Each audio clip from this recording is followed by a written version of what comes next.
বিসমিল্লাহির রহমানির রহিম। সম্মানিত দেশবাসী, আমি cancer specialist doctor SM. Sarwar. বিশেষ করে আপনাদেরকে বলবো, ক্যান্সার হলে আনসার নেই সে কথার কোনো ভিত্তি নেই। ক্যান্সার সম্পূর্ণরূপে সুস্থ হয়।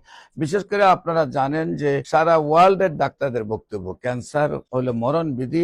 ক্যান্সার রোগের চিকিৎসা করতে করতে মৃত্যুবরণ হয় এবং ক্যান্সারের চিকিৎসা করতে করতে প্রতি মাসে 2 লাখ 4 লাখ করে খরচ হয় এবং এক সময় লিভার ট্রান্সফার বা বোন ম্যারো ট্রান্সফার 70,000 থেকে 1 কোটি টাকা খরচ হয়ে যায়। পরিবার তো ধ্বংস হয়ে যায়, রোগীটা মারা যায়। আমি বলবো একেবারেই একদম 4 স্টেজ ওভার রোগী সিলেটের বুলা মাস্টার অ্যাসোসিয়েশনের সম্মানিত সভাপতি, যিনি ওজন 85 কেজি থেকে চলে আসছিল 25 কেজিতে এবং পাটা ভেঙে হাড় আলাদা হয়ে গেল ক্যান্সারের কারণে। পরে আমি পঙ্গুর ডাক্তারদেরকে বললাম যে আপনারা ব্যান্ডেজ করে রোগীটাকে ছেড়ে দেন, পা কাটার কোনো প্রয়োজন নেই, যেহেতু পা কাটলে ক্যান্সার মুক্ত হবে না। তারপর আল্লাহর রসের সম্মতে আমি চিকিৎসা করেছি। সেই সালাউদ্দিন সাহেব আজ থেকে আরো 20 বছর আগে সুস্থ হয়েছেন, এখনো সুস্থ আছেন।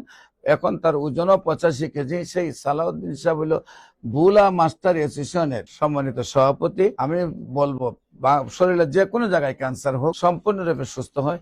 আপনারা প্রয়োজনে যে কোনো প্রয়োজনে আমাদের স্ক্রিনে দেওয়া নম্বরে যোগাযোগ করেন। সবাইকে ধন্যবাদ। আসসালামু আলাইকুম ওয়া রাহমাতুল্লাহি ওয়া বারাকাতুহু।